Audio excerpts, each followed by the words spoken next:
This picture of a tree changing colors in fall reminds me of how every child grows and changes in their own way. In the PowerPoint, it says that ableism is a devaluation of disability and that it makes people believe it is better to walk than roll or speak than sign. This shows how society is often built around the idea of normalcy, where some way of being are seen as better than others. The tree with many colors helped me think about how all differences can be beautiful and natural. Just like every leaf has its own shade, every child has their own ability, strength, and way of learning. The presentation also talked about how ableism comes from a deficit lens where disability is seen as a problem. Instead, we should focus on each child's interest and make sure they have multiple ways to communicate and participate in learning. I also connect this to inclusive praxis, which means reflection and action on the world in order to transform it.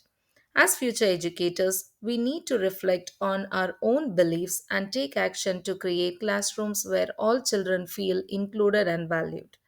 The changing tree reminds me that growth and transformation are part of life, and that when we value diversity, our classroom becomes richer and more beautiful, just like the colors of fall.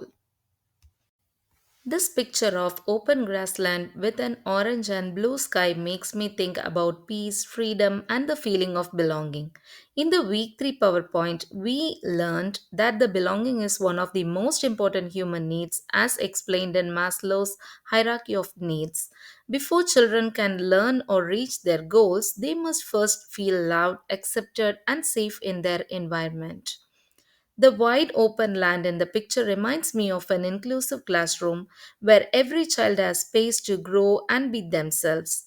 The sky with orange and blue colors blending together shows that even though people are different, they can still come together and make something beautiful.